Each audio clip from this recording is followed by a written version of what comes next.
Assalamualaikum warahmatullahi wabarakatuh. Di sini saya akan membahas terkait linguistik secara umum.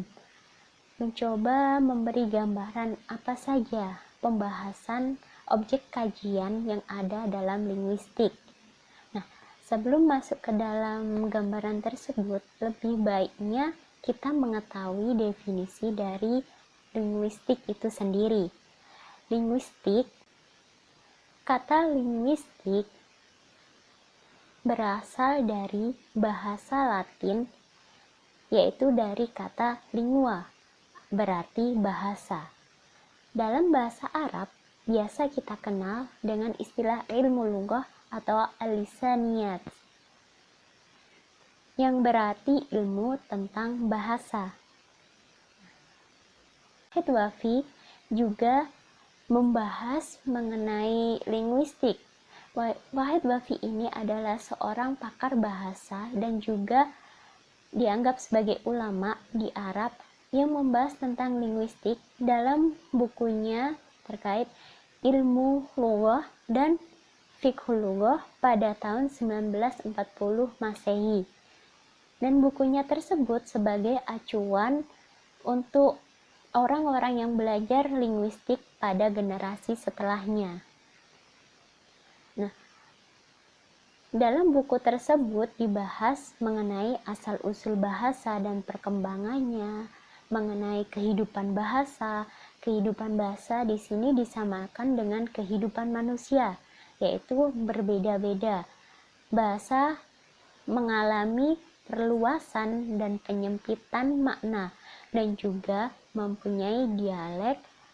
Terjadi dialek yang berbeda-beda atau dalam bahasa Arab kita kenal dengan lahjah.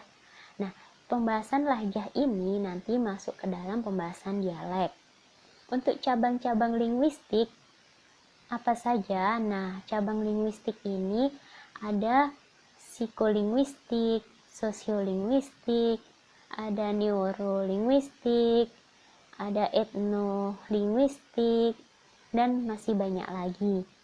Sedangkan Muhammad Daud dalam kitabnya Al-Arabiyah wa Ilmul Lughah Al-Hadis membagi linguistik dalam dua bagian, yaitu dari segi teoritis atau an-nadhari dan juga segi terapan, yaitu at-tatbiqi. Nanti saya akan menampilkan slide terkait cabang-cabang pembagian cabang yang dikemukakan oleh Muhammad Daud ini.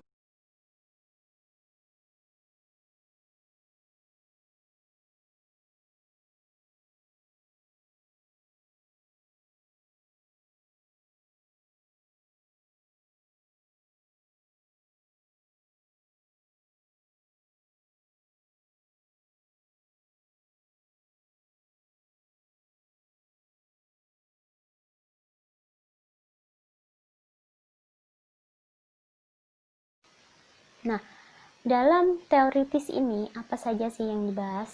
Teoritis ini yang dibahas seperti kalau dalam bahasa Arab ya, nahwu, sorof, mufrodat, dalalah, aswat, itu yang akan dibahas.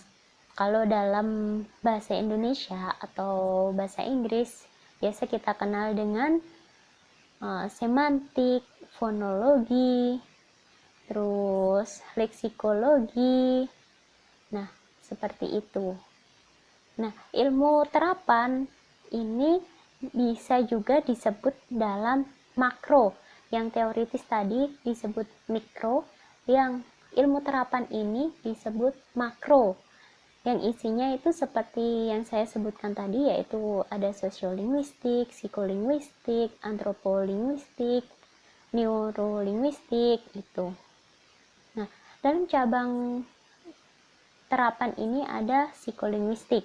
Psikolinguistik ini nanti akan membahas terkait bagaimana pemerolehan bahasa pertama, pemerolehan bahasa kedua, gangguan anak berbicara, gangguan berbahasa, cara memperolehnya, asal-usul bahasa, dilihat dari segi psikolinguistiknya. Nah, mungkin di sekeliling kita menjumpai kenapa ada anak, misalkan anak A usia 2 tahun dengan anak B dan juga usia 2 tahun, tingkat berbicaranya berbeda.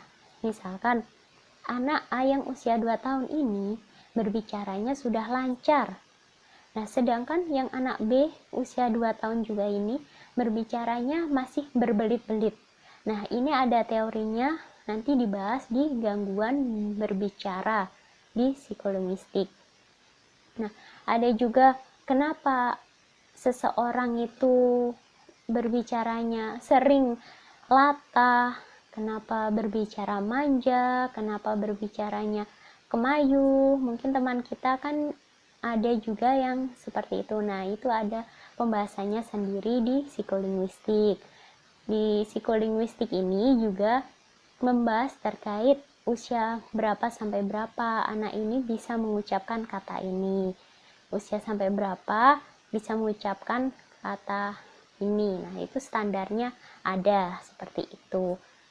Kayak anak kecil, anak bayi sering awal-awal itu mengungkapkan kata yang sama. Ada ma contohnya, papa. Nah, orang yang sering orang salah tangkap, mereka itu sudah mengenal, sudah bisa memanggil orang tuanya seperti mama, papa, padahal itu bukan memanggil orang tuanya, tetapi memang anak bayi itu pada usia tertentu bisanya mengungkapkan kata yang sama. Ma, pa, ba. Nah, itu yang sering disalahartikan bahwa mereka bisa memanggil orang tuanya, padahal mereka hanya mengungkapkan kata yang sama. Nah, selanjutnya di sosiolinguistik itu pembahasannya terkait sosial yang dihubungkan dengan bahasa. Nah, nanti ada banyak cabangnya juga. Kenapa kok logat daerah A dan daerah B berbeda, itu masuk ke dalam sosiolinguistik. Kalau neurolinguistik itu membahas hubungan antara otak dengan bahasa, letak otak, saraf-saraf, nah itu berhubungan dengan bahasa. Seperti itu. Mungkin cukup sekian, semoga video ini bermanfaat. Untuk lebih rincinya saya akan membahas di video-video selanjutnya. Untuk mendukung jika video ini bermanfaat, silakan dukung channel ini dengan cara subscribe. Terima kasih. Wassalamualaikum warahmatullahi wabarakatuh.